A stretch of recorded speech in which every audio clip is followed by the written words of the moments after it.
용산기지가 지금 남아있는 거는 그렇게 전부 다 좋은 땅이니까 차지하면서 나눈 겁니다. 엄청나게 중요하고 대한민국에는 수도 서울의 최고의 땅이죠. 이 땅을 가지고 지금 전부 다 탐을 내고 이렇게 쓰려고 하는 모양인데 그 땅은 어떻게 써야 되는 땅인지를 우리가 이걸 먼저 알아야 돼요. 중요하고 좋은 땅은 말이죠. 나라의 국민들이 전부 다 이게 에너지를 지금 쓸 수 있는 땅을 만들어야 되거든요. 아파트를 세운다, 건물을 세가 뭐를 한다, 몇 프로는 이렇게 한다, 이게 전부 다 뜯어 고쳐야 돼요. 거기에는 뭐가 써야 되느냐 하면 앞으로 대한민국이 어떠한 나라가 될 것이냐, 수도 서울에 얼마나 중요한 일을 할 것이냐, 그거를 찾아갖고 그거의 진지를 만들어야 돼요. 거기 딱 비가 있잖아요. 그게 뭐예요? 문화의 메카를 만드는 공원을 세워야 된다. 문화공원.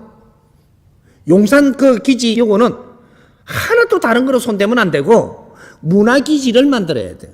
새로운 패러다임의 문화를 앞으로 일으킬 그 장소를 지금 마련해야 되는 게 거기 딱 비가 있는 거예요, 지금.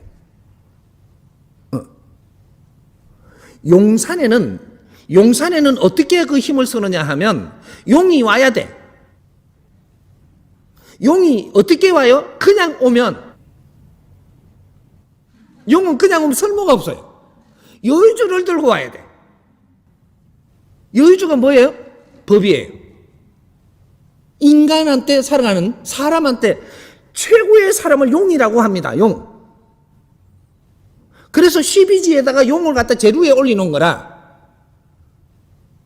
최고의 신장, 하늘의 힘도 부르고 땅의 힘도 연결하는 최고의 신을 용으로 상징을 내는 거예요.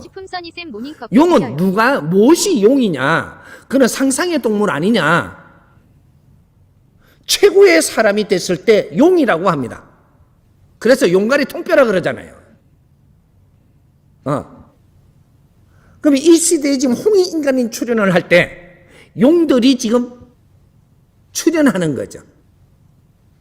최고의 사람들이 출연한다. 이게 용을 비유하는 겁니다. 그런데 그게 남은 게 용산이 남아있고, 용산에서 앞으로 뭘 할 거냐? 횃불을 들어야 되는데, 이거는 문화의 횃불을 들어야 된다. 인류가 여기 와서 연구하고, 여기 와서 같이 논할, 그는 문화를 놓을 자리로 남겨둬야 된다. 그래서 문화공원으로 설정을 하고, 어떤 것도 거기에는 명분을 만들어서 거기에 들어오지 못하게 해야 됩니다.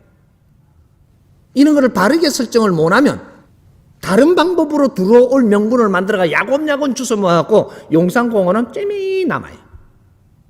잠시게 들어온다 이 말이죠. 명분이 바르면 아무것도 손 못 대게 할 수 있습니다. 그렇게 해서 시민들과 이 나라와 인류의 문화공간으로 만들어야 된다.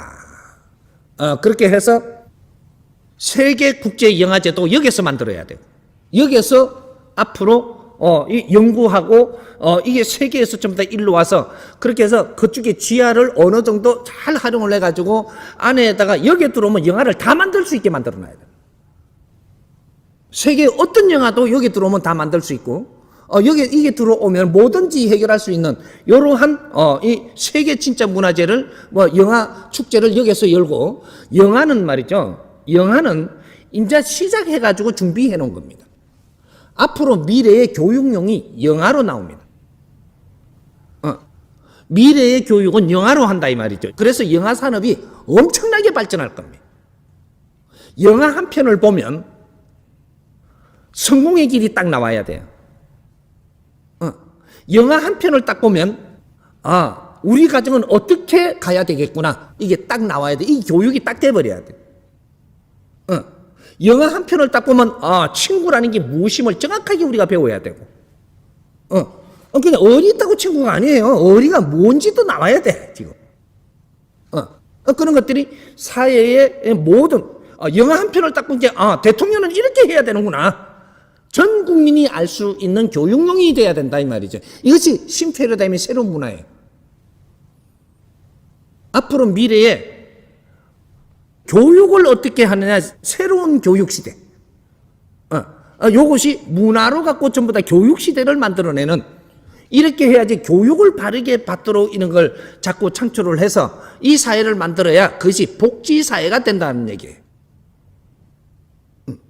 복지사회는 교육 없이는 절대 안 되고, 교육은 패러다임이 나오면 전 국민과 세계가 같이 받아야 되고, 이것이 영화로 만들어진다는 사실이죠. 재밌고 깊이가 있고 가슴 속을 찢어놓고 그 빈 곳을 채워주는, 이는 교육, 영화, 문화, 이런 것들은 그 용산에서 해야 됩니다.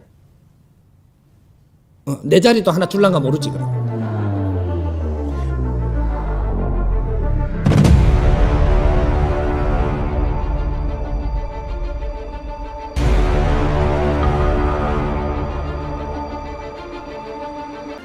네, 대통령 당선인 신분이 되고 이제 2주도 안 지났습니다. 오늘이 이제 23일이니까요. 10일에 결정이 났으니까, 3월 10일에 결정이 났으니까 이제 11일째, 딱 열흘 지났습니다. 11일째가 되고 있는데, 야, 어떻게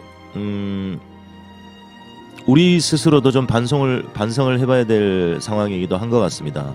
이번 대선에서 가장 큰 화두는 뭐였을까요? 여러분들이 생각하시는 이번 대선에서 가장 큰 화두는 무엇이었습니까? 민생 아닙니까? 코로나 상황이 전 세계적으로 이렇게 오랫동안 지속될 줄은 그 누구도 몰랐죠. 그래서 이번 대통령은 누가 민생을 챙기느냐가 가장 우리가 중점적으로 생각하는 부분 아니었습니까? 그런데 민생은 뒷전이고 갑자기 때 아닌 당선인 신분이 돼서 용산 이전, 청와대 이전 논란으로 모든 언론들이 용산 이전 관련 뉴스만 쏟아내고 있는 것이죠. 네, 우리가 지금 급하게 해야 될 것이 얼마나 많습니까? 민생 과제, 그리고 코로나 재정 지원, 소상공인 자영업자 재정 지원, 윤석열도 공약했다시피 50조 추경, 여기에 우리가 집중을 해야 되는데 갑자기 이사를 하겠다고 난리고, 또 용산에 가야 된다, 또 가면 안 된다, 그런 얘기만 지금 하고 있다는 거죠. 아, 참 답답합니다. 그래서 저부터 우리가 이슈를 좀 바꿔나가야 되겠다라는 생각을 하고 있습니다. 우리 민주진영의 스피커들도 마찬가지입니다. 모두가 용산 청와대 이전, 이걸 가지고 이슈를 삼고 있어요. 저도 책임이 있습니다. 뭐 워낙 기가 찬 얘기이기 때문에 그렇기도 합니다만은, 그럼에도 불구하고 우리는 개혁 과제, 민생 과제에 신경을 써야 되는 게 아니냐, 이런 말씀을 좀 드리고 싶고요. 우리 방송을 하시는 분들도 이 부분에 대해서 좀 고민을 하셨으면 좋겠어요. 대한민국이 갑자기 대통령 선거가 끝이 나고 모두가 용산에 빠져 있어요. 용산에 여의주를 몰고 와야 된다. 응? 방금 그 방송 시작하면서 그 천공이라는 자의 2018년 강의입니다. 2018년 공개 강의인데요. 소름 끼치지 않으세요, 여러분? 왜 용산에 와야 되냐? 응? 용산이 아주 소중한 땅인데, 귀한 땅인데 왜 용산에 와야 되냐? 용산을 어떻게 써야 되느냐? 용산 활용 방안이었죠. 그러면서 용이 와야 돼. 응? 용이. 근데 그냥 용이 오면 쓸 데가 없어요. 여의주를 몰고 와야 돼. 그 여의주는 뭐냐? 법이에요, 법. 그러니까 검사 출신, 검찰총장 출신인 윤석열이 대통령이 돼서 거기에 청와대를 옮겨야, 대통령 집무실을 옮겨야, 대통령 집무실만 옮기는 게 아니잖아요. 청와대 전체를 옮기는 겁니다. 우리나라의 컨트롤 타워를 전체를 옮기는 겁니다. 이게 돈이 한두 푼도입니까? 수천억, 수조가 들 수 있는 사업이에요. 이거를 지금 대통령 당선인이 돼서 급하게 할 상황이 아니지 않습니까? 그리고 지금 현 정부에 대해서 왜 대선 불복하느냐, 응? 새로운 정권에 대해서 좀 도와주라 그러면서 예비비를 또 500 몇십억을 청구를 했죠. 역대 이런 정부가 없습니다. 대통령직 인수위에는 보통 뭐 10억, 20억, 30억 이렇게 예산을 사용합니다. 그런데 예비비를 569억인가요? 500 몇십억이나 청구를 하고 있고, 세상에 또 기재부는 청와대를 용산으로 이전할 경우에 비용이 얼마나 드는지 그걸 또 계산해주고 앉았어요. 기재부가. 세상이 어떻게 돌아가는지. 자, 그래서요. 자, 저는 이 용산 청와대 용산 이전 관련 건에 대해서 제가 의도적으로 앞으로 좀 언급을 좀 줄이려고 합니다. 이게 중요한 게 아니잖아요, 여러분. 동의하시죠? 지금 청와대 용산 이전 때문에 모든 이슈들이 가라앉았어요. 김건희 도이치모터스 주가 조작 수사 이거 어떻게 할 겁니까? 검찰개혁 과제 어떻게 할 겁니까? 이제 와서 민주당이 이거 문재인 대통령 임기 내에 검찰개혁 법안 여러 가지 민생 법안들 하겠다고 하는데 거기에 우리가 신경을 써야죠. 거기에 집중을 해야 되지 않겠습니까? 그래서 저는 여러분들께 부탁드리고 싶은 게 있습니다. 어차피요 윤석열이 지가 대통령이 돼서 용산으로 이전을 하든지 이거 용산 이전 못할 수도 있어요. 이게 만만한 일이 아니거든요. 이전 못할 수도 있어요. 이전을 한다고 하더라도 지가 알아서 하도록 내버려 둡시다. 만약에 용산으로 이전한다고 생각해 봅시다. 지금 벌써부터 이렇게 시끄러운데 또 국민들 찬반 그 여론조사도 하고 있죠. 그 뉴스토마토 미디어토마토에서 여론조사한 거 보셨죠? 58%인가가 반대입니다. 한 30% 정도는 찬성한다고 또 의견을 낸 사람들도 있더라고요. 아무튼 거의 2배 이상의 국민들이 무슨 때 아닌 용산 이전이냐 말도 안 된다. 반대 의사를 보여주고 있지 않습니까? 지가 하든지 말든지 내버려 두자고요. 우리는 거기에 스크래치만 내면 됩니다. 이게 얼마나 지금 상황에서 터무니없는 공약이고 터무니없는 행태인지를 그냥 우리는 스크래치 정도만 내면 된다고 생각해요. 이게 중요한 게 아닙니다. 그리고 실제로 용산으로 이전한다고 생각해 보세요. 그 삼각지 국방부가 있는 삼각지 로타리 아시죠? 저도 근처라서 거기를 자주 지나가는데요. 어제도 제가 거기 지나갔는데 그러면요 교통 대란이 일어납니다. 거기 대통령이 제대로 출근을 못할 수도 있고요. 삼각지에 이 그 교통 그 트래픽이 생기면 서울역 서울역 시청 이쪽 그리고 또 다리 건너 한강대교 건너서 용산 한강대교 건너서 여기 이수 쪽 이쪽 난리 납니다. 반포 쪽 교통 대란이 일어날 거예요. 그러면 알아서 윤석열 정부는 이 취임덕이라고 하지 않습니까? 아직 대통령이 취임도 안 했으니까 취임되기도 전에 레임덕이 아닌 취임덕이라고 하지 않습니까? 이거 실행하는 순간 국민들이 윤석열 정부를 신뢰하지 못할 겁니다. 내버려 둡시다. 지들이 뭘 하든지 정말 속상한 일이기는 하지만 이 용산 이전 관련해서 우리가 여기에 이 이슈에 빠져서는 안 된다라는 말씀을 강하게 드리고 싶습니다. 저들이 지금 프레임 전쟁을 하고 있는 거예요. 윤석열과 김건희가 지금 국민들에게 의심받고 있는 여러 가지 의혹들 그리고 범죄 사실들 대표적으로 도이치모터스 그리고 또 김건희의 모친이죠. 윤석열의 장모 최은순의 여러 가지 범죄 사실들 양평에 수십만 평의 땅 수백억 대의 부동산 투기 그리고 또 실제로 피해자가 있는 수많은 이 사기 사건들 이런 것들을 얘기를 해야 된다고요. 그리고 이제까지 차기 대통령이 나오고 임기 마지막 날 저녁을 청와대에서 보낼 수 있도록 그 차기 정부가 배려를 해주고 그 다음 날 아침에 이제 이사를 나가죠. 네, 그것조차도 지금 하지 않을 것 같아요. 5월 9일이죠.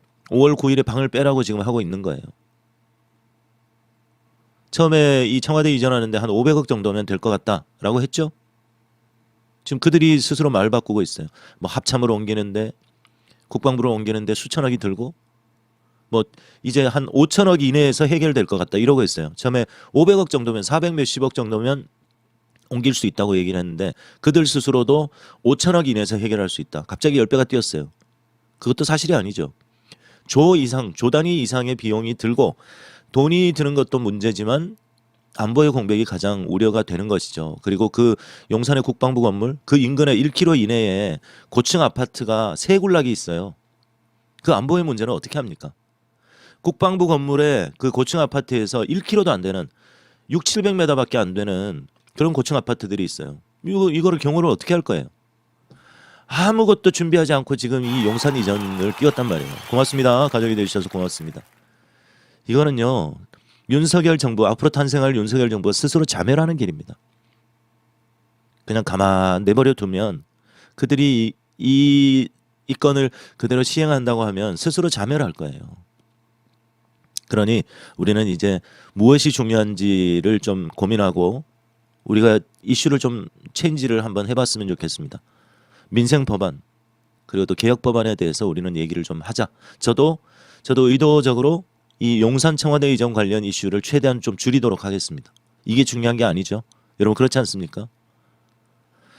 자, 그랬으면 좋겠어요. 네, 지인숙님 우라통 화병이 나겠어요.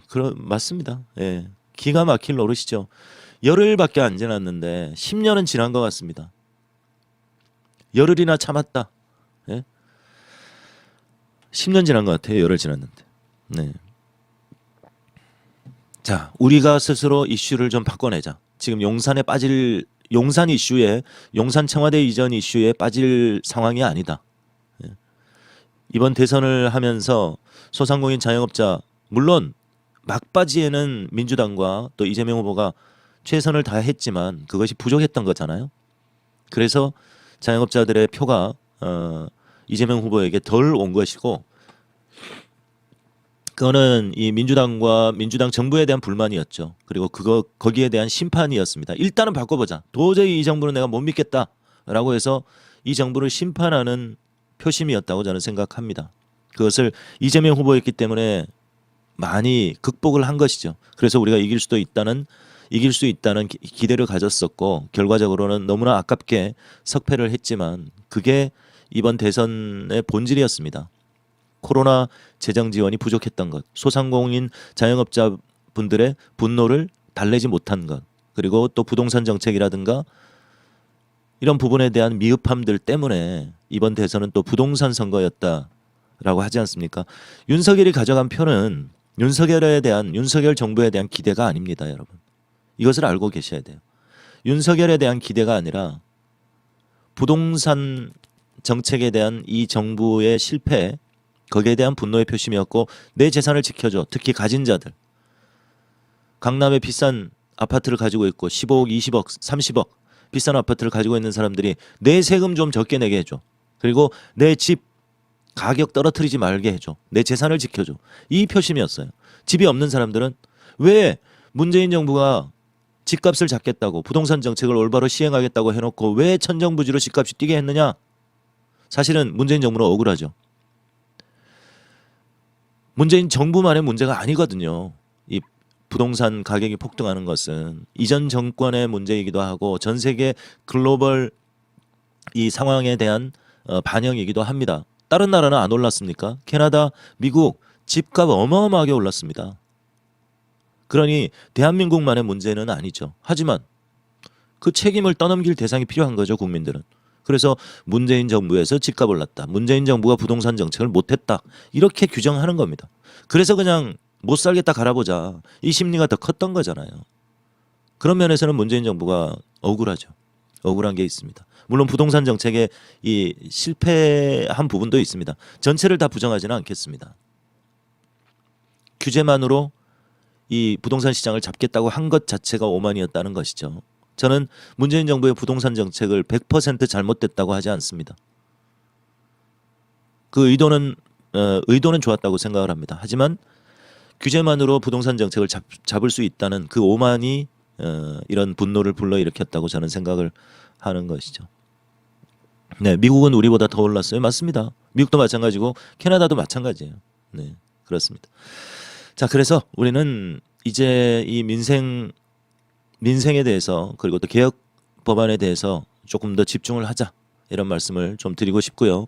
그리고 이제까지 꾸준하게 얘기해왔던 이틀 전에 제가 방송을 하면서 그 국가 재정이나 이 돈에 대해서 말씀을 좀 드렸었습니다. 근데 그게 상당히 신선했나 봅니다. 아, 이 돈이라는 게 이런 거구나. 우리가 들어보면 쉽게 이해할 수 있는 부분인데 한 번도 생각하지 않았던 부분인 것이죠. 그래서 앞으로 이런 그 알기 쉬운 경제 이야기도 제가 열심히 공부해서 알기 쉬운 경제 이야기도 여러분들하고 좀 나누려고 합니다. 우리가 더 똑똑해져야 돼요. 그래야 더 나은 정치를 기대할 수 있고 더 나은 세상을 기대할 수 있는 거죠. 기득권들은 국민들을 우매하다고 생각합니다. 영화에도 그런 대사가 나오죠. 그 백윤식 씨가 내부자들이라는 영화에서 그 신문사 주필로 나오잖아요. 뭐 조선일보 주필처럼 신문사 주필로 나오지 않습니까?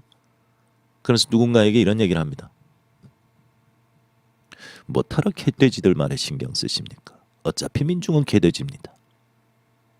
이렇게 얘기하죠. 기득권들은 민중들을 국민들을 개돼지라고 생각하는 거예요. 우리가 만들어 놓은 프레임에 흔들리는 그런 개돼지라고 생각하는 거예요. 우리가 개돼지가 되지 않기 위해서는 우리가 더 똑똑해져야 되고 우리가 더 공부해야 되고 우리가 주권자 시민임을 그들에게 천명해야 됩니다. 어디 한 줌도 안 되는 것들이 98%의 시민 권력을 개돼지라고 하고 1, 2%의 기득권들이 이 나라를 70여 년 동안 그들이 지배해왔고 그들이 권력을 가져왔다는 겁니다. 시민 권력이 이제는 기득권 권력을 넘을 수 있는 절호의 기회라고 생각합니다. 우리가 원하는 정부를 얻지는 못했지만 지금부터 시작이라는 생각입니다. 좌파 우파의 시대가 아닌 이제는 98%의 시민 권력과 2%의 기득권 권력의 대결입니다. 여기에서 우리가 승리해야 된다라는 말씀을 드리고 싶습니다. 네, 소중한 의원 감사드립니다. 자, 그러면 최대한 빨리 이 이슈에 대해서 정리를 하고요. 넘어가도록 하겠습니다. 엊그제 그 TBS 교통방송 그 신장식 변호사가 진행하는 거기에 최민희 전 의원이 출연했더군요. 그리고 국힘의 김용남 그 요즘 자주 나오는 패널이죠. 그 최민희 전 의원이 이렇게 얘기합니다. 김재원이 용산 이전은 갑자기 나온 말이 아니고 사실은 오래전부터 논의를 했는데 선거 전에는 반발이 있을까봐 광화문 시대를 열겠다고 속였다고 공개적으로 말했다. 이게 맞습니까? 라고 질문했습니다. 김용남에게. 자, 이 방송 들으신 적 있죠? 김재원이 그렇게 얘기를 했어요. 사실 오래전부터 용산 이전 얘기를 했는데 반발이 심할까봐 광화문 시대를 열겠다고 사실은 한 것이었다. 그러니까 속인 거죠, 국민들을. 그래서 김용남이 이렇게 얘기합니다. 김재원은 캠프에서 아무 직책이 없는 사람인데 무슨 의논을 했다는 거냐. 나는 김재원이 했다는 말도 못 들었다. 뭐라고 했다고? 이렇게 반문을 합니다. 막 갖다 지금 서로 사전에 말도 안 맞추고 얘네들이 급하니까 말도 안 맞추고 서로 막 왔다 갔다 하고 있는 거예요. 지금 사기친 거죠. 맞아요. 천공 2018년도 아까 방송 시작할 때 들려드린 거요. 그 일부입니다. 그 전체를 한번 들어보십시오. 천공이 용산 이전에 관해서 얘기했잖아요. 그리고 뭐 문화의 메카로 만들어야 된다. 영화 산업을 발전시켜야 된다.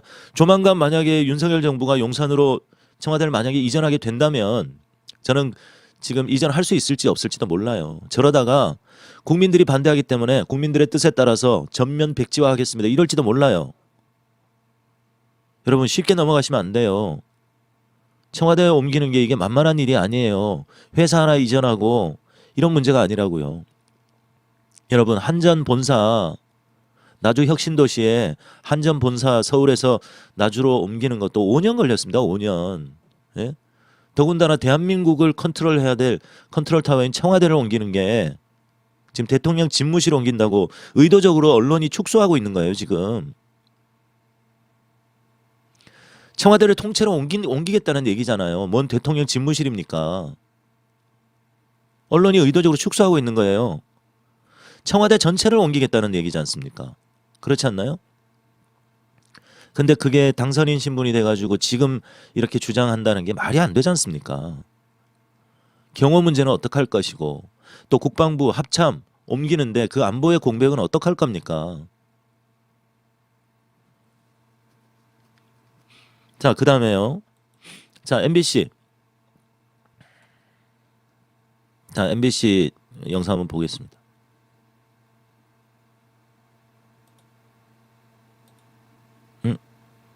뉴이처 영상부터 먼저. 윤석열 당선인이 대통령 집무실 용산 이전 계획을 발표한 뒤 논란이 확산하고 있습니다. 청와대가 안보 공백 우려를 제기한 가운데 경호와 교통 문제도 계속 제기되는데요. 서은수 PD가 국방부 인근 고층 건물에 올라가 봤습니다.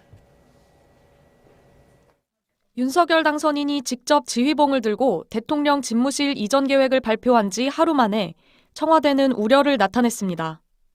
어느 때보다 안보 역량의 결집이 필요한 정부 교체기에 안보 공백과 혼란을 초래할 수 있다는 우려를 애초 계획했던 광화문 청사에서 용산 국방부 청사로 이전 장소를 급 선회했지만 이마저도 경호에 문제가 있다는 지적이 나옵니다. 광화문보다 상대적으로 수는 적지만 용산 역시 국방부 청사 주변에 고층 건물이 많아 취약할 수밖에 없는 구조라는 겁니다. 제가 있는 이곳은 국방부 인근 20층 높이 건물입니다. 보세요. 뒤로 보이는 여기 것처럼 직선 거리가 국방부와 1km도 안 돼요. 합참 건물이 한 700m? 한눈에 내려다 보입니다. 해당 건물에서 국방부 청사까지는 직선 거리로 700m 정도. 이 밖에도 청사 인근 20층 이상 고층 건물은 적지 않습니다. 대통령 경호 문제가 제기되는 이유 중 하나입니다. 헬기장을 기준으로 반경 1km 이내에 20층 이상 되는 건물이 3군락이 있습니다.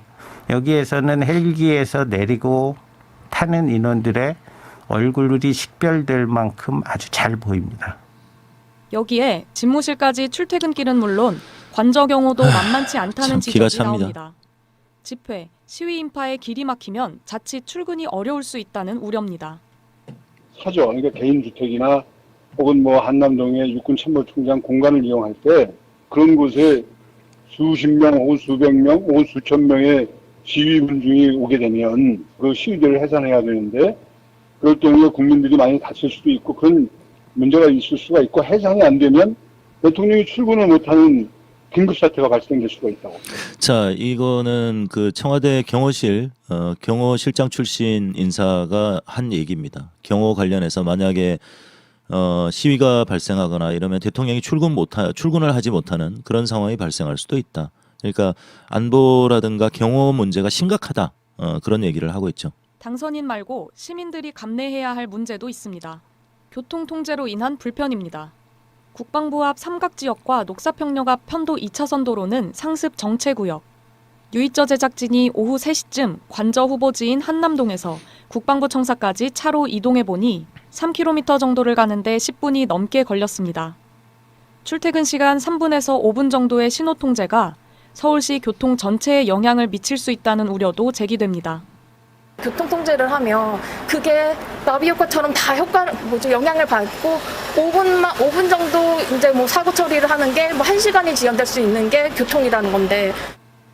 인수위는 이 밖에 경호 문제로 용산 일대에 추가 군사시설을 구축하는 일은 없을 것이라고 강조했지만 서욱 국방부 장관은 국회에 출석해 대통령 경호를 위해 방공부대 등 군사시설 추가 배치가 필요하다는 의견을 밝혔습니다. YTN 서은수입니다. 기가 찹니다. 정말. 보통은 겁나서 못합니다. 안 그렇습니까? 대통령 임기연연이 뭐가 대단하다고 너무 겁이 없어요. 하는 거 보면은. 네가 겁이 없다 이 새끼야.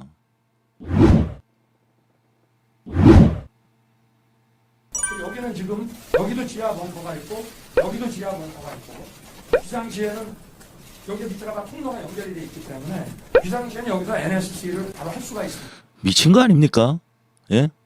여기에 벙커가 있고 여기에도 벙커가 있고 지하 통로로 연결이 돼 있고 이지라라고 앉았습니다. 공중파에다 대놓고. 응? 국가 기밀을.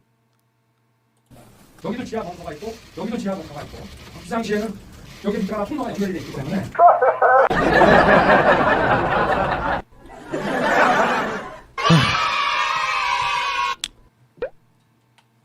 참 기가 찰 노릇입니다. 응? 이러려고 대통령을 뽑았나 자괴감이 들겠습니다. 절반의 국민 여러분. 이게 뭐랍니까? 이게 뭐란 말입니까? 못 살겠다 갈아보자. 바꿔보자 해가지고 윤석열을 뽑아놨는데 지금 하는 꼬라지 보십시오. 어떡할 겁니까 이거. 민생 먼저 살리겠다. 추경 50조 하겠다. 쏙 끼어들어가 버렸어요.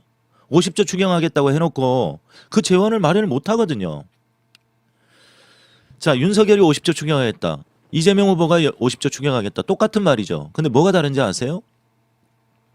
그 재원 마련 방안이 완전히 달라요. 국채 발행하겠다고 했고 이재명 후보는 긴급 재정명령권을 발동해서라도 반드시 민생부터 챙기겠다고 했고요. 국채 발행에 대해서는 제 방송에서도 여러 번 말씀드렸죠. 그런데 윤석열은 국채 발행, 적자 국채 발행 안 된다. 뭐 스태그플레이션이 어떻고 저떻고 하면서 국채 발행 얘기는 안 했단 말이에요. 어디서 재원을 마련할 거예요? 재원 마련 못 해요. 그러니까 뭐라고 합니까? 50조 추경하겠다. 소상공인 자영업자들, 국민들, 자영업자들 특히 손실보상 100% 하겠다 했는데 재원 마련이 안 되거든요. 그러니까 뭐 노인 예산, 노인 복지 예산, 노인 일자리 예산 깎겠다. 게다가 그 위기 상황, 뭐 산불이라든지 화재라든지, 산불이나 화재나 똑같은 거구나. 네. 그런 위기 관리 예산 빼가지고 뭐 쓰겠다고 하지 않습니까? 지금 뭐 또 용산 이전하는 거 가지고 위기 관리 예산 빼서 쓰겠답니다. 강원도 산불 이번에 이재민들 피해 얼마나 많이 받았습니까? 그 강원도 같은 경우도 윤석열 쪽에 표를 더 많이 줬죠. 지금 위기 대응 예산 빼가지고 지금 청와대 옮기겠다고 합니다. 예? 그러면서 윤석열이 이렇게 얘기합니다. 청와대는 죽어도 못 들어간다. 죽어도 안 들어간다. 내가 불편함을 감수하더라도 통이동에서 시작하겠다. 통이동과 서초동과 그리고 청와대 지하 벙커에서 이 세 군데 왔다 갔다 하면서 대통령직을 수행하겠답니다. 미친 거 아닙니까? 왜 자꾸 벙커에 들어가겠다는 겁니까?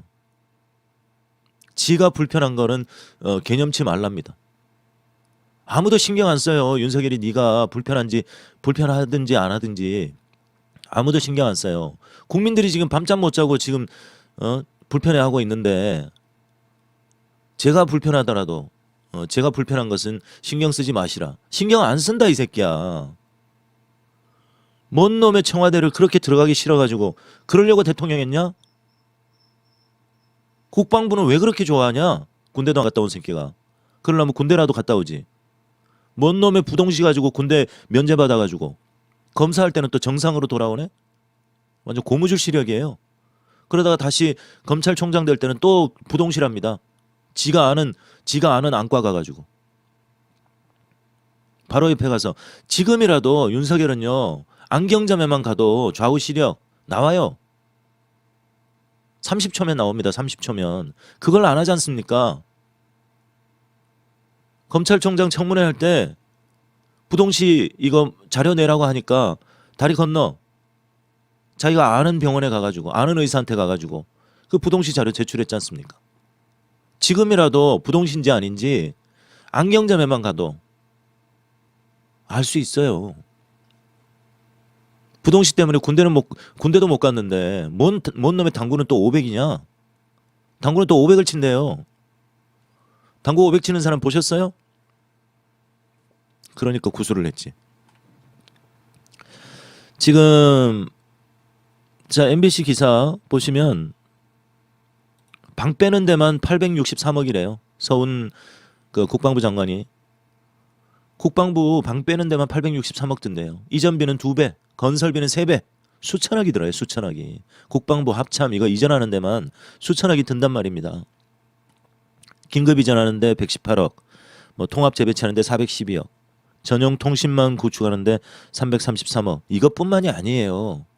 국방부에는 국방부 지하에 벙커나 그 EMP탄에도 끄떡없는 그러니까 전파 방해에도 끄떡없는 컨트롤 타워를 위해서 전시 상황에 위기 상황에 컨트롤을 할 수 있는 그런 벙커 시설도 돼 있고요. 이거 하나 짓는데 1,000억, 2,000억 들어요. 네? 그런 거 다 지금 옮겨야 된다는 얘기지 않습니까? 863억이 아니라 수천억이 들어요. 수천억이. 네? 인수위에는 370억 정도면 된다고 얘기를 했었지 않습니까? 갑자기 또 합동참모본부 신청사 건립비 1,200억이면 될 것 같다 라고 하죠. 국방부는 4,200억 플러스 알파 정도가 들 거다라고 했어요. 긴급 이전과 재배치 2단계로 들어가는데 1단계 긴급 이전 비용이 118억 원이 들 거고 2단계 통합 재배치 비용은 412억이다. 통신망 333억 원, 모두 863억 원 정도가 든다. 실제 공사비만 설계와 공사비만 4,200억 원, 3배 이상이 더 든다고 추산을 했다. 지금 이런 상황이에요. 이런 상황.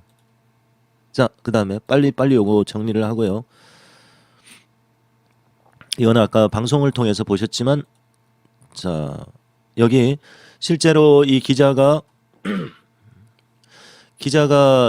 국방부 청사가 보이는 그 고층 아파트에 올라가서 보니까 육안으로도 그 식별이 가능할 만큼 상당히 가까운 거리라는 거죠. 그래서 경호 문제가 심각하게 우려가 된다라고 하지 않습니까?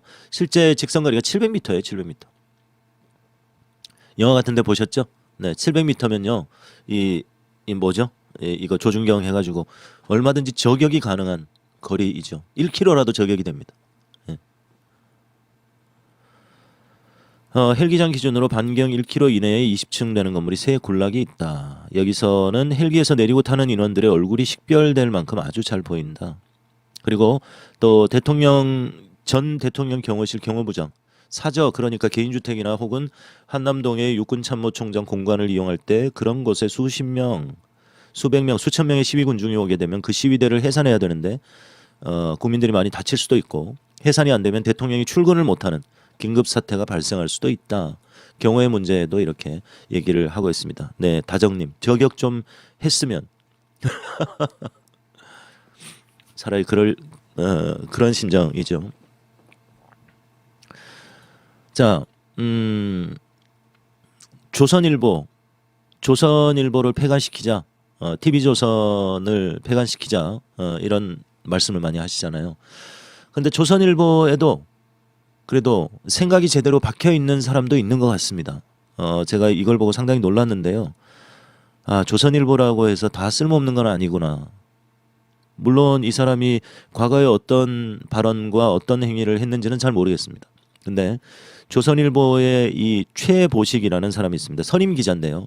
올해 63세고요. 전 조선일보 선임 기자 출신입니다. 최보식이라는 사람. 최근에 인터뷰를 했습니다. 이거는 제가 꼭 소개를 좀 드리고 싶어서 말씀드립니다.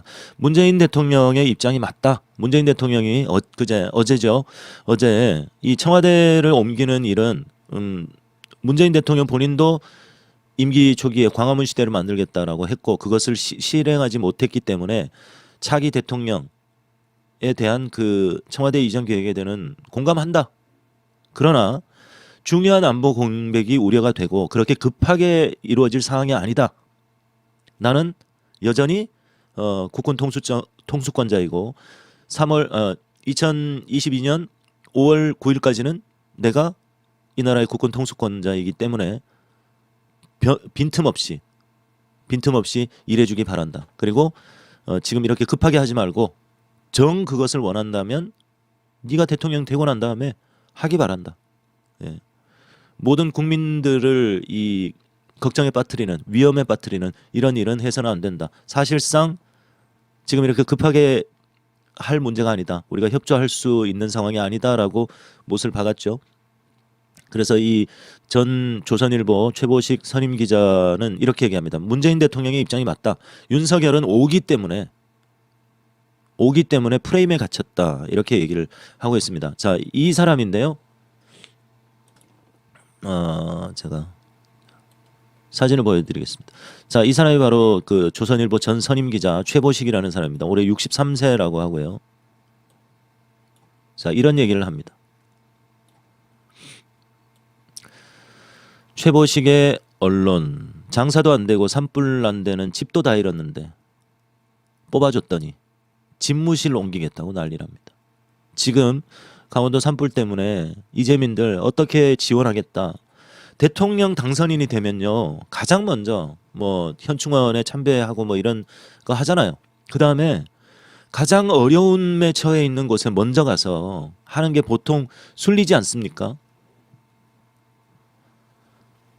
강원도 분들 윤석열한테 표 더 많이 주셨잖아요. 이 이재민들의 마음이 어떨까요? 이재민들의 마음이 딱 이럴 것 같아요. 장사도 안 되고 산불 나가지고 집도 다 잃었는데 윤석열이 뽑아놨더니 이제 집무실에 옮긴다고, 청와대 옮긴다고 저지랄하고 있다. 국민들이 힘든 거에 대해서는 지금 관심조차 갖지 않고 얼마나 후회가 되겠습니까? 진짜 손가락 자르고 싶지 않겠어요? 그래서 이 최보식이라는 사람이 논평을 냈어요. 조선일보를 열독하셨던 분들이라면 기억하실 겁니다. 33년을 재직하며 지난 10여 년간 매주 최보식이 만난 사람이라는 인터뷰와 개인 칼럼을 싣던 조선의 간판 인터뷰 전문 기자지요. 지극히 조선스러운 칼럼과 인터뷰를 보고 싶다면 바로 그의 기사가 정석이었습니다. 작년에 정년 퇴직을 한 후 자신의 이름을 건 매체를 차렸는데요. 오늘은 그가 올린 글을 요약 발췌해봤습니다. 자, 윤석열은 스스로 프레임에 갇히고 가장 중요한 시기를 망쳐버렸다. 분명한 것은 윤석열 당선인이 대통령 집무실 프레임에 갇혔다는 것이다. 당선된 뒤에 본인과 새 정부를 부각시킬 수 있는 가장 중요한 시기, 민생 50조 추경, 이것만 쥐야장천 외쳤어도요, 윤석열 지지율 훨씬 더 높아질 겁니다. 원래 임기 시작 전에, 대통령 임기 시작 전에 이 지지율이 확 오르거든요. 지금 48.6%를 얻었지만 50%, 60% 기대 효과가 있단 말입니다. 컨벤션 효과가 분명히 있죠. 그런데 오히려 48.6%를 얻었는데 거의 10%가 빠졌어요. 지금 윤석열에게 기대하는 바가. 국민들이 뭐야 이거 뽑아놨더니 뜬금없이 지금 청와대 옮기겠다고 하고 앉았고 갑자기 추경 50조는 대출하겠다.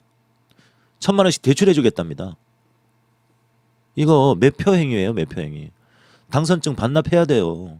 국민들한테 돈 풀겠다고 해서 민주당이 이재명 후보가 결국은 마지막에 좀 부족해서 300만 원씩 지급했죠. 윤석열은 1,000만 원 준다고 했잖아요. 여러분 정부가 300만 원 준다고 합니다. 그게 누구 돈입니까 여러분? 여러분한테 다 뜯어간 돈 아닙니까 여러분? 정부에서 300만 원 주면 받아서 잘 쓰십시오.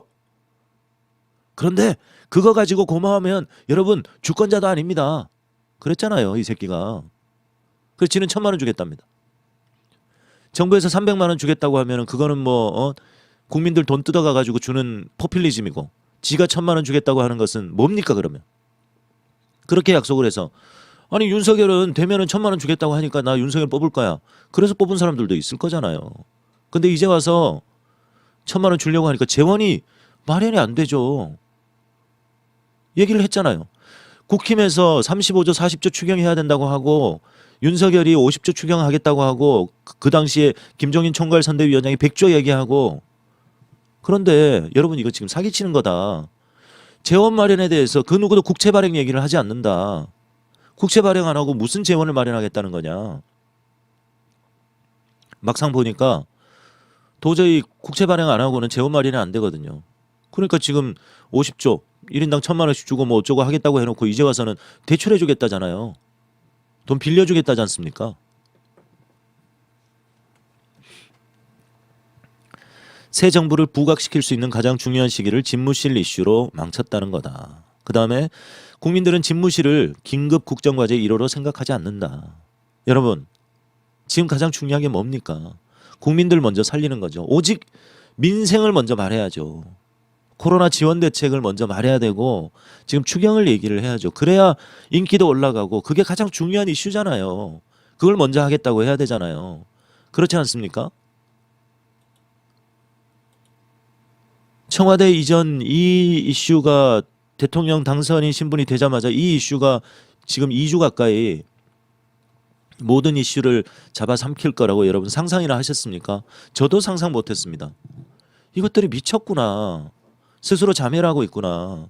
실제로 이게 시행이 되면 어떤 일이 일어날지 불보듯 뻔합니다. 자, 세 번째, 본인은 가오만 지키려는가. 측근조차 현장 실사도 하지 않고 보스의 심기만 살피고 있다. 네, 소중한 의원 감사합니다. 낭만 고양이님. 자존심 혹은 속된 말로 가오일 수도 있다. 가오라는 말이 일본 말이죠. 일본 말. 네. 우리가 뭐 돈이 없지 가오가 없냐 뭐 이런 말도 하는데요. 말의 약속을 지키면 문 대통령 같은 전임자들과 차별적인 모습을 보이게 된다. 윤 당선인 측근들은 보스의 심기를 살피는 데 능숙한 사람들만이 모였다. 집무실 이전 장소에 대한 구체적인 실사도 없이 떠들어대고 있다. 당선인의 입이라는 김은혜 대변인의 100% 청와대 안 들어간다라는 말도 참 기가 찬 소리죠. 무슨 청와대에 뭐 진짜 도청 장치가 있습니까? 청와대에 뭐 전부 다 청소부까지 간첩이라며요. 그런 카톡 내용이 떠돌고 있어요. 청소부까지 간첩이래요. 그러면서 특히 그 나이 드신 분들 카톡으로 이런 정보들을 많이 퍼나르지 않습니까? 네? 이거 어디 갔냐? 이건가? 카톡으로 퍼나르는데 그 내용을 제가 여기 있구나. 예. 이거예요. 카톡으로 이런 내용들이 돌고 있어요. 대통령 집무실을 국방부 청사로 옮기는 진짜 이유. 기존 청와대는 각종 유무선 통신장치, 각종 보안시설, 상하수도 시설, 전력시설, 냉난방 시설 등 모든 도면과 구조가 북한에 알려져 있고 도감청 장치가 곳곳에 되어 있어서 사용이 불가하다. 청와대가 이북에 도청되고 있답니다. 모든 설계 도면이 공개가 돼 있답니다. 이 말이 뭡니까? 대한민국 못 믿겠다는 거예요. 빨갱이 나라라는 거예요. 그래서 북한에 갖다 바친다는 얘기를 하는 거예요. 아직도 이런 생각을 하고 있고 이걸 믿는다니까요, 여러분. 청와대 시설, 상근 근무자 대부분이 북한의 첩자고 보일러실 직원은 이미 공지된 사실이다. 청와대 보일러실 직원이 북한 간첩이랍니다. 그래서 클린업을 위해서 불가피한 조치다. 그래서 우리의 위대하신 윤석열 대통령께서 용산으로 청와대를 이전한다는 발표를 하셨던 것이었다라고 얘기하고 있어요. 이걸 믿고 있어요. 이것들이. 그래서 30%가 나오는 거예요. 30%가. 청와대 이전하는데 찬성한다. 30%가 나오는 거예요. 물론 반대가 뭐 55%인가 58%가 나오긴 하지만 예? 자, 그 다음에 국가대사를 내 기분대로 저지르면 술김에 떠드는 시정잡배지 이것은 프로가 아니다. 그런 얘기도 하고요. 광화문 청사 약속도 번복하지 않았나. 애초에 윤 당선인은 광화문 정부 청사 약속을 했다. 용산 국방부를 택한 이유로 당선 뒤에 면밀하게 검토해보니 광화문으로 들어갈 수 없었다고 했다. 그거를 사전에 검토도 안 하고 광화문 시대를 열겠다고 했습니까? 김재원이 얘기한 것처럼 애초부터 용산 얘기가 나왔다. 천공 보셨잖아요. 오늘 방송 제일 앞부분에 보시면 나옵니다. 천공이 2018년에 그 얘기를 했어요. 왜 용산을 어떻게 활용해야 되느냐. 그 습관이 있더라고요. 뭐 이런 얘기를 하더라고요. 정법 강의. 용산은 아주 이 중요한 땅이야. 그러면서 용산을 제대로 활용하기 위해서는 용이 와야 돼. 용이. 근데 용이 그냥 오면 되느냐? 그냥 오면 안 돼. 여의주를 물고 와야 돼. 그러면 이 여의주가 뭐냐? 여의주는 법이에요, 법. 그러니까 법조 출신이, 검찰총장 출신이 대통령이 돼서 청와대를 그쪽으로 옮겨야 용산을 제대로 활용하는 거다. 이 지랄 한 거죠. 2018년도부터 김건희나 윤석열이 이동할 때마다 정법 강의를 듣고 주변에 얘기한다잖아요. 이 대단하신 분이다. 이분이 진짜 우리나라의 미래를 꿰뚫고 있다. 거기에 빠져 있다는 거 아닙니까? 그래서 일찍이부터 용산으로 이전해야 된다. 서울의 소리 이명수 기자가 뭐 사람들 얘기 들어보니까 이 청와대 영빈관 터가 안 좋다는데 옮겨야 된다던데 하니까 김건희가 얘기하잖아요. 옮길 거야. 누구의 뜻입니까? 윤석열의 뜻입니까? 김건희의 뜻입니까? 천공의 뜻입니까? 이게 뭡니까? 그리고 천공 정법시대 그 국방부 건물하고 1km도 안 떨어져 있어요. 대한민국 국민은 윤석열을 대통령으로 뽑았는데 지금 천공이 대통령인 것 같아요. 무슨 신돈도 아니고 진짜. 공개 기자회견도 무모한 아마추어의 오기였다. 윤 당선인이 직접 회견한다고 했을 때 나는 개인적으로 대통령 집무실 프레임에서 얼른 빠져나오는 결정을 하기를 바랬다. 한발 후퇴해서 더 큰 국가적 과제를 위해 힘을 비축해 놓을 줄 알았다. 그런데 그는 더 강공을 폈다. 직접 조감도를 놓고 기자 앞에서 설명했다. 어떤 이들은 이를 윤석열의 소통 리더십, 지도자다운 신속한 결단이라고 칭찬했다. 내 눈에는 무모한 아마추어의 오기로 비쳤다. 그래서 이 짓거리를 한 거 아닙니까?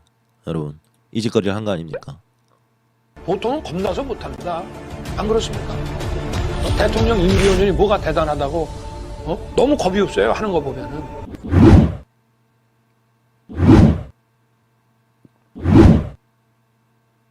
여기는 여기는 지금 여기도 지하 벙커가 있고 여기도 지하 벙커가 있고 비상시에는 여기 밑에가 통로가 연결이 돼 있기 때문에 기가 참 비상시에는 여기서 NSC를 바로 할 수가 있습니다.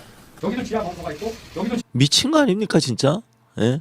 공개 당선인이 직접 나와서 공개 기자회견을 하겠다고 하면서 무슨 국가 기밀을 벙커 위치까지 여기도 있고 통로로 연결돼 있고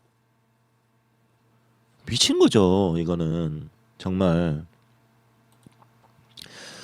국방부 지하에 벙커 버스터를 수천 발을 쏴야 타격을 할 수 있을 정도로 벙커 위치나 이런 것들은 1급 기밀입니다. 1급 기밀. 만약에 전시 상황에서 그런 일이 벌어지면 안 되겠지만 전시 상황에서 얘네들 지금 0점 조정하고 있을 거예요.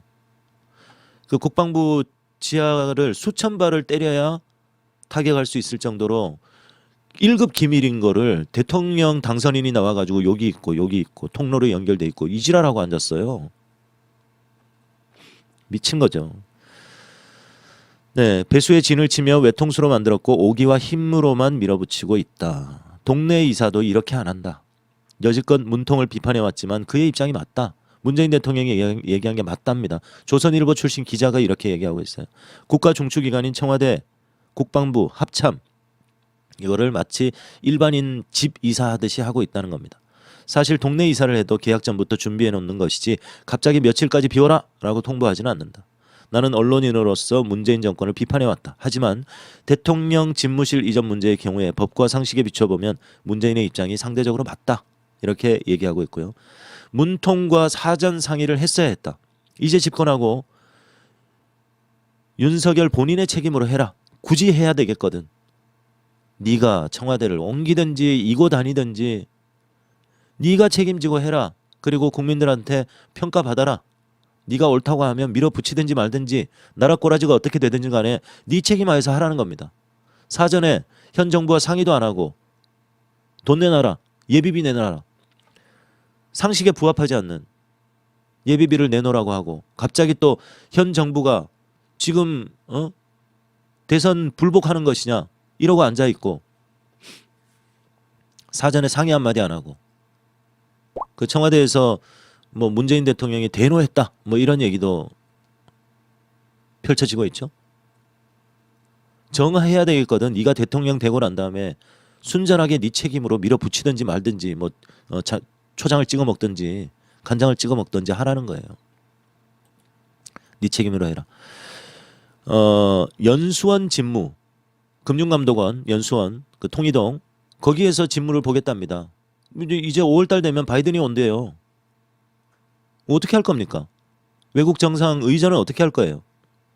영빈관은 뭐 어떻게 만들 거예요? 청와대는 죽어도 안 들어가겠다고 하고 뭐 어디 야외에다가 뭐 구판 벌려놓고 할 거예요? 환영 행사를? 죽어도 청와대는 안 들어가겠답니다. 안 들어가는 이유는 알겠어요. 청와대 도청 장치가 있거든. 전부 다 청와대 인사들이 전부 다 북한 간첩이거든. 그러니까 거기 들어가면 큰일 난다고 생각하는 거겠죠. 아이고 민망해라. 집무실 이전이 진영 간 대결로 확전되며 대선처럼 윤을 지지해야만 하는 상황이 됐다. 참 괴롭다. 이렇게 얘기합니다. 조선일보 출신 기자가. 네, 윤석열 이러다가 지방선거에서 완패한다. 체면 아닌 국익을 지키는 결정을 하라. 이렇게 얘기하고 있고요. 네, 최보식의 언론. 네, 장사도 안 되고 산불 난 데는 집도 다 잃었는데 뽑아줬더니 집무실 타령만 하고 있다라는 그 논평을 소개를 해드렸습니다. 정권 교체의 명분 때문에 어쩔 수 없이 윤석열을 뽑았는데 요약을 하자면 막무가내로 청와대를 이전하겠다고 하고 앉아있으니 모든 언론이 청와대 용산시대 개막 이러고 앉아있으니 우리 국민들이 기대했던 건 뭡니까? 이재명 후보를 지지했던 윤석열 후보를 지지했던 이제 자기 대통령이 이제 나왔으니까 제발 국민들 민생에 신경 써줘라. 코로나 재정 지원 좀 넉넉하게 해서 국민들 살게 해주라. 그리고 또 각종 개혁 과제들을 좀 완수해주라. 그게 국민들 뜻 아닙니까? 일단 국민들 좀 살게 해주라는 얘기 아닙니까? 뜬금없이 지금 청와대 이사하겠다고 이러고 앉아있으니. 막무가내 청와대 이전 사태를 겪어보니 윤석열의 정치적인 역량과 판단력에 대해서 품고 있었던 막연한 불안감과 의구심이 현실화되고 있다. 그래서 조선일보 출신 기자가 이렇게 얘기합니다. 야, 이거 참 낭패스럽고 기분 더럽구나. 그렇게 얘기합니다. 대선 과정에서 저쪽 사람들은요, 불가피하게 정권 교체를 위해서 윤석열을 찍을 수밖에 없었던 기분하고 비슷하다. 야, 그래도 윤석열은 아니지 않냐? 아무리 그래도 내가 뭐 보수 쪽이고 문재인 정부가 마음에 안 들어서 국힘을 찍기는 찍어야 되겠는데 그래도 윤석열은 아니지 않냐? 참 기분 더럽다. 그럼에도 불구하고 윤석열을 찍을 수밖에 없는 이 더러운 기분. 그 얘기를 하는 거죠. 윤 당선인이 자초한 대통령 집무실 문제에서 선거 때와 똑같은 기분을 맛봐야 하는가? 자, 보수 농객이라고 하는 조갑재 씨라든가 또 그 EQ 채널에 자주 등장하는 정규재 씨라든가 또 심지어 변희재 씨도 윤석열에 대해서 날선 비판을 지금 하고 있죠. 아직 취임도 안 했어요, 여러분. 대통령 당선인 신분입니다. 취임조차 하지 않았어요. 근데 지금 취임덕이라고 하지 않습니까? 레임덕을 그 단어를 따가지고 취임덕이다. 취임덕 하기 전에 지금 지지율이 떨어지고 있다. 그런 얘기를 하고 있죠. 근데 최보식 기자, 전 기자에 대해서 아니 본인은 윤석열의 오기와 판단력을 탓만 할 거예요? 당신들이 찍었잖아요. 예? 당신들이 찍었잖아요. 63세라면서요. 세상 많이 경험했고 기자로서 나름 경륜도 있고 생각이 있을 거지 않습니까? 어? 그런데 당신 같은 사람들이 어떻게 윤석열 같은 인간을 찍을 수 있었냐고요. 네? 자, 이렇게 조선일보 기자 출신도 지금 윤석열의 용산 청와대 이전 건에 대해서 강하게 지금 비판하고 있습니다. 자, 그 다음에 자 이거 한번 보겠습니다. 자, MBC 안철수 이야기 한번 보겠습니다. 정부의 코로나 정책을 정치 방역이라고 비판하면서 앞으로는 객관적인 데이터를 바탕으로 과학 방역을 하겠다라고 밝혔습니다. 이제 대표적인 사례로 든 게 코로나 항체 양성률을 조사하겠다. 그리고 재택치료 대신에 동네 의원에서 대면 치료를 추진하겠다. 이런 것. 자, 안철수 뭐 과학자답게, 과학자 맞나요? 의사 출신답게 지금 이제 코로나 방역에 대해서 입을 대고 있어요. 항체 조사로 과학 방역을 하겠다. 이미 시행 중이다 이 새끼야. 윤석열 옆에 있다니 윤석열 닮아가냐?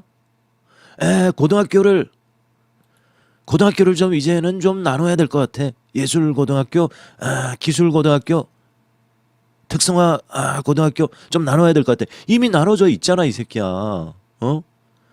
이제 이 근로소득 원천징수 영수증 이런 거는 집에서 직접 이 발급할 수 있도록 그렇게 해야 될 것 같아. 이미 주민등록 등본, 원천징수 영수증, 민원 24, 국세청 홈택스 이걸 몰라요.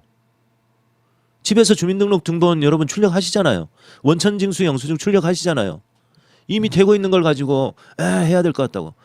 여러분 이 대학교 1, 2학년 학생들은 졸업하기 전에 어플리케이션이 나와서 기업과 이 구직자 간의 이 실시간 소통이 가능한 그 어플리케이션이 나올 겁니다. 벌써 20년 전에 나왔어요. 20년 전에. 알바몬도 모르냐? 어?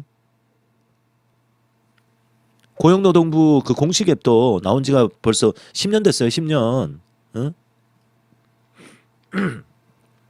안철수도 이제 윤석열 옆에 가더니 완전 얘가 맛이 갔어요. 이거 이미 하고 있어요, 이거. 것들인데요. 정작 이 두 가지 모두 이미 시행이 되고 있거나 지금 정부의 기조와 비슷한 것들이어서 논란이 예상되고 있습니다. 이주범 기자가 취재했습니다. 코로나 비상대응특위위원장인 안철수 인수위원장은 정부 방역 정책을 정치 방역으로 비판했습니다. 그러면서 새 정부는 과학 방역을 하겠다고 차별화를 시도했습니다. 여론에 따른 정책 결정이었다. 그래서 여러 가지 그 실수가 나왔다는 분석입니다. 이것을 과학 방역, 즉 객관적 자료에 근거한 정책 결정을 하겠다. 과학 방역을 위해 제시한 건 코로나 항체 양성률에 대한 정기 조사입니다. 여론조사식으로 샘플링하는 거죠. 그래서 항체 양성률을 정기적으로 조사하면 그 연령대별 그리고 또 각 지역별로 정확한 방역 정책을 세울 수가 있습니다. 이미 하고 있다 이 새끼야. 방역 대책이 가능하다는. 하지만 정부는 분기마다 시행하는 국민 건강 영양 조사를 통해 코로나 항체 보유율을 조사하고 있습니다. 연남동이네요. 안 위원장이 전 국민 대상이 아닌 샘플링 방식이라고 언급한 만큼 지역과 연령별로 대상을 뽑는 기존 조사와 사실상 같은 겁니다. 지난 1월 발표된 21년 3분기 조사에서 1,482명을 분석한 결과 전체 항체 보유율은 67.1%였고 자연 감염으로 인한 보유율은 0.54%로 나타났습니다. 재택 치료 대신 동네 의원에서 대면 치료를 추진하겠다는 안 위원장의 말도 일상 회복에 따라 코로나 치료 체계를 동네 병원 중심으로 바꿔나가겠다는 정부 기조와 비슷합니다. 자, 우리나라 국민들이 전 세계에서 지금 코로나 백신 접종률이 가장 높죠. 2차 접종 이상 한 국민들이 87% 가까이 되죠. 그리고 항체 보유율이 67% 정도 된다고 합니다. 네. 이미 다 하고 있는 걸 가지고 저렇게 말장난하고 있는 거예요. 네. 자, 뭐 대충 그렇답니다. 네. 자, 그다음에 자, 이제 청와대 이전 문제는 여기까지 하도록 하고요. 저도 앞으로는 이 부분에 대해서 언급을 좀 줄이도록 하겠습니다. 우리가 중요한 것부터 먼저 저들이 만들어 놓은 프레임에 빠지지 말고 중요한 부분부터 먼저 우리가 좀 이슈를 좀 만들어 나가자. 지금 우리 이 민주진영의 스피커들도요, 전부 청와대 이전 얘기만 가지고 짤도 만들고 방송을 만들고 있어요. 이거 좀 옳지 않아 보입니다. 자, 우리 같이 한번 좀 고민합시다. 무엇이 중요한지, 무엇이 중요한지. 지금 쟤네들이 만들어 놓은 프레임에 우리가 스스로 빠지지 말고 지금은 가장 핫한 게 청와대 용산 이전 관련이니까 요걸로 짤을 만들고 요걸로 방송을 만들면 사람들이 많이 볼 거야. 구독자도 늘어날 거야. 그 유혹에서 벗어나십시오. 적어도 민주진영의 많은 스피커들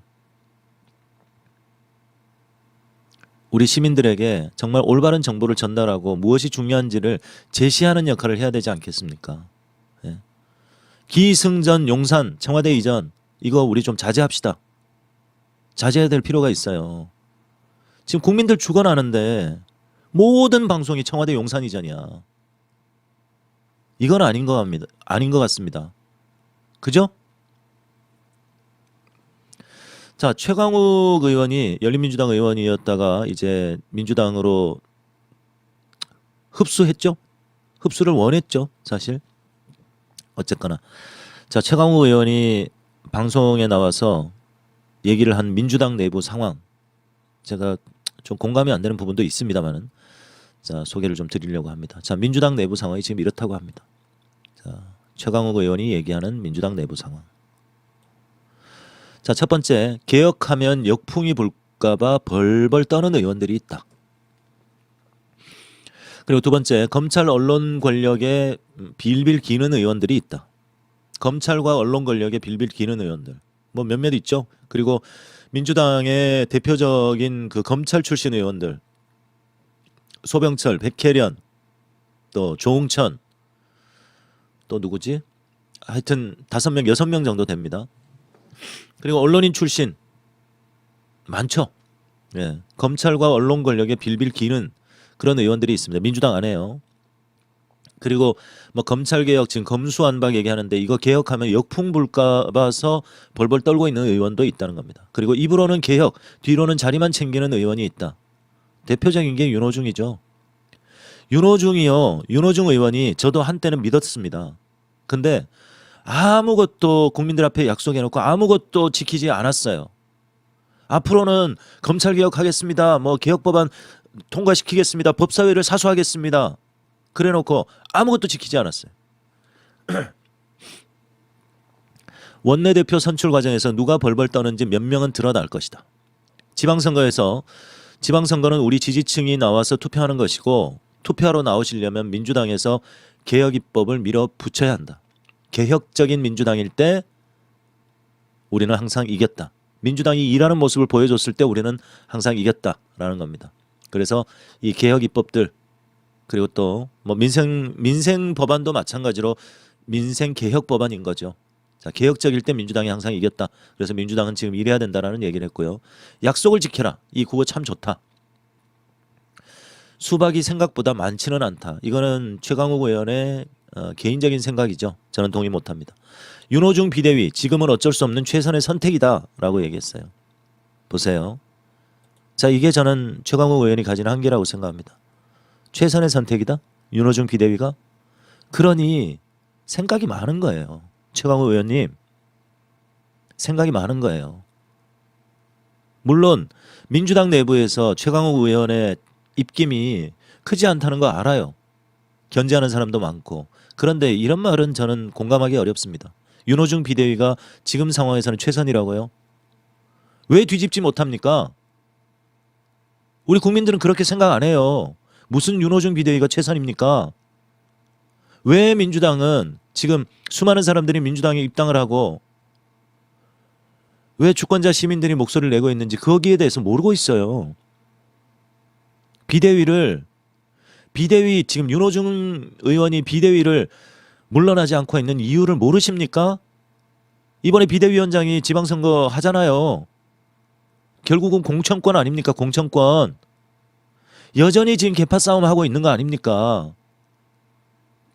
국민들이 바보 같아요? 뭐가 최선입니까? 그게 바로 한계예요, 한계. 내가 방법 알려 드릴까요?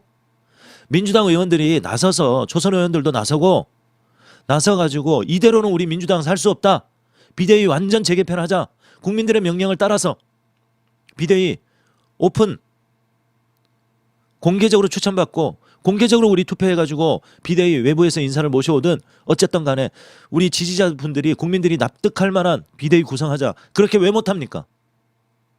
뭐가 최선입니까? 뭐가? 그것만큼은 제가 공감할 수 없어요. 그런 식으로 국민들 대충 넘기려고 하지 마세요. 제가 8번 여기에서 제가 좀 뚜껑이 확 열렸어요. 지금은 어쩔 수 없는 최선의 선택이랍니다. 그게 최선입니까? 네? 우리 이태리 장인이 한 땀 한 땀 수놓은 그 체육복을 입고 했던 현빈 씨 아시죠? 이게 최선입니까? 최선 아닌 것 같은데? 그 뭐지? 시크릿 가든. 자, 그 다음.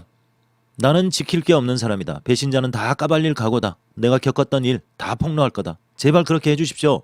그리고 민주당에서 목소리 내주시고 민주당의 개혁을 위해서, 변화되는 민주당을 위해서, 그리고 일하는 민주당을 위해서 한번 불살라 주십시오. 그러면 최강욱 의원 국민들이 지켜줄 겁니다.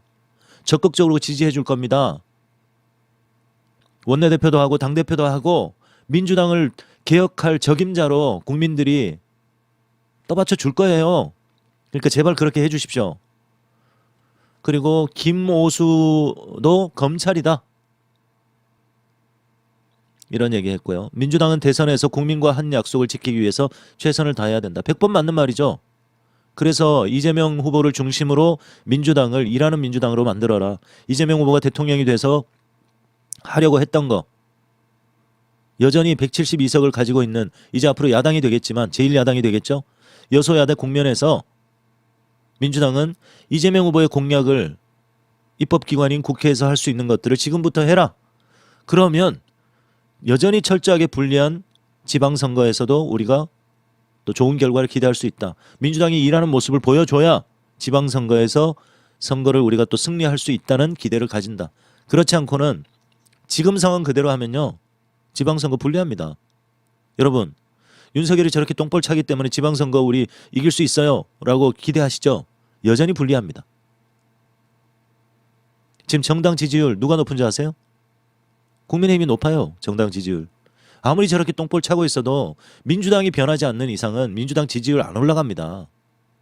그런데 무슨 지방선거를 우리가 이긴다는 말입니까?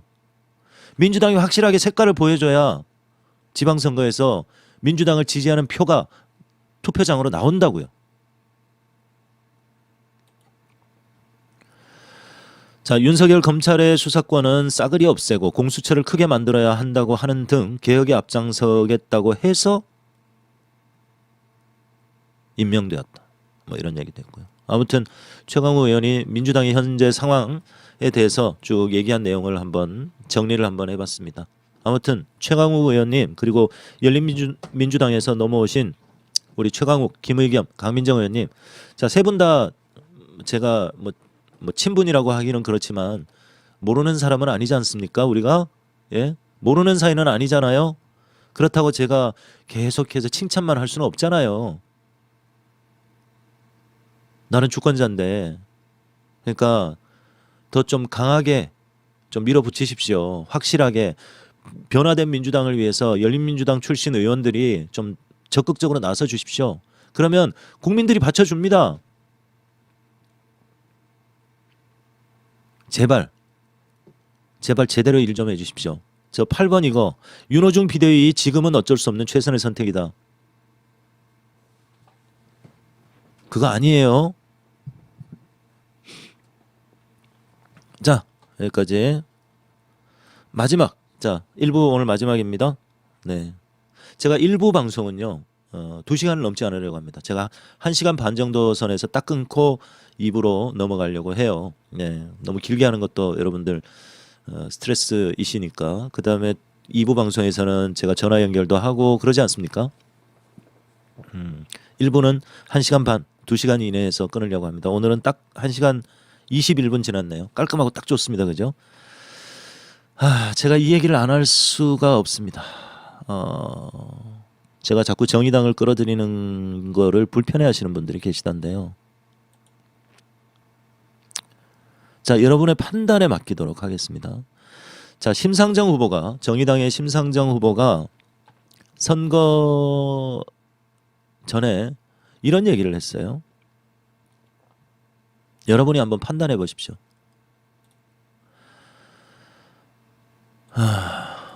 이런 얘기를 했어요. 자, 질문을 합니다. 윤석열 후보가 되면 왜 안 된다고 생각했어요? 이렇게 질문을 합니다. 심상정이.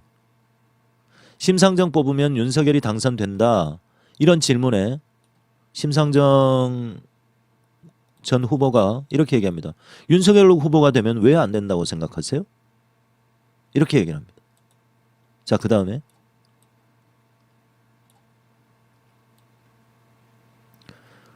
이재명 후보가 되는 건 괜찮아요? 이렇게 얘기합니다.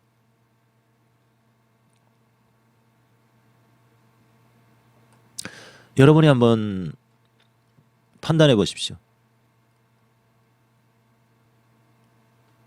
실제로 이렇게 발언했어요. 윤석열 후보가 되면 왜 안 된다고 생각하세요? 심상정을 뽑으면 윤석열이 당선된다라는 얘기가 있는데 여기에 대해서 어떻게 생각하냐? 윤석열 후보가 되면 왜 안 된다고 생각하세요? 이재명 후보가 되는 건 괜찮고요? 그러니 대선 후보 나올 때부터 단일화는 절대로 없다. 나는 무조건 끝까지 간다. 자, 대통령 입후보하기 위해서 3억 내야 되고 또 선거 비용 수십억 수백억 써야 됩니다. 뭐 정의당이야 그만큼 쓰지는 않았겠지만 보통은 한 4,500억씩 씁니다. 근데 정의당은 거기에만 한 5분의 1, 10분의 1 썼겠죠. 한 10분의 1 정도 썼겠죠. 그 돈은 어디서 납니까? 10% 이상 득표를 해야 50% 보전받고요. 15%가 넘어야 100% 선거 비용을 국민 세금으로 보전받을 수 있습니다. 안 되잖아요. 그런데도 끝까지 간 그 돈은 어디서 났을까요? 그리고 개표 당시에 그 새벽에 개표가 끝나고 당선인이 결정되기 전까지는 후원금은 합법적으로 가능합니다. 법적으로. 합법입니다. 그 새벽에 정의당 심상정 후보에게 후원금을 보낸 게 12억이랍니다. 12억. 보통 뭐 몇만 원에서 10만 원, 뭐 그 이상 하는 사람도 있겠지만 보통 10만 원까지가 그 정치 후원금 그 환급이 되니까 평균적으로 평균 단가를 따지더라도 10만 원이라고 잡아봅시다. 그래도 만 몇천 명이 그 새벽에 후원을 했다는 얘기인데 저는 도저히 이거 못 믿겠어요. 이 돈의 출처가 어딘지. 그 새벽에 12억이 모였답니다. 그래서 정의당에서는 그렇게 평가를 하더라고요. 그래도 이재명 후보가 떨어질까 봐 이재명 후보에게 정의당을 지지하지만 이재명 후보에게 표를 준다. 그래서 그 미안한 마음에 정의당에 대해서 이렇게 마음을 보여주신 게 아닌가라고 생각합니다. 저는 그거 믿지 않습니다. 이 후원금의 출처가 상당히 의심스럽습니다. 대선 완주 보상금? 이런 성격 아닐까요? 저는 상당히 의심스러워요. 그 개표하는 상황에 그 새벽에 정의당 앞으로 12억의 후원금이 모였다고요? 저는 상당히 의심합니다. 대선 완주하는 조건으로 누군가가 합법을 가장해서 그렇게 보내진 게 아닌가 이런 생각해요. 저는.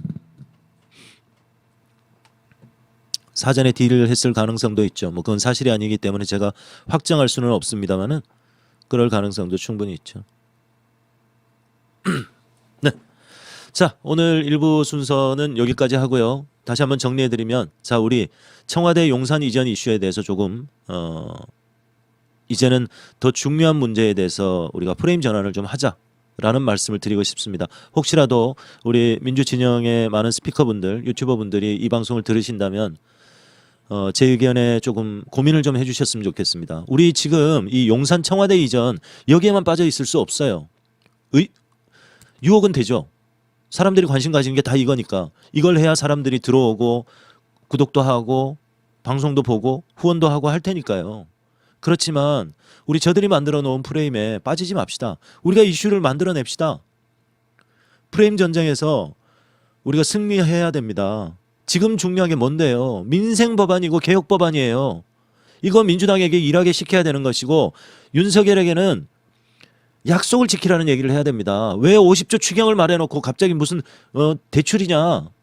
윤석열이 얘기했던 공약에 대해서 그것을 지키라고 얘기를 해야죠. 그리고 김건희 도이치모터스 주가 조작 사건, 윤석열 특활비 논란, 최은순 수많은 범죄 혐의들, 그리고 이 대장동 화천대유 부산저축은행 쏙 들어가 버렸어요. 대선 끝나고 나니까. 모든 이슈를 지금 이 용산 청와대 이전 건으로 모든 이슈를 지금 빨아들이고 있어요.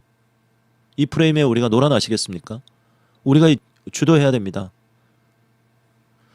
자, 고민을 해 주시기 바랍니다.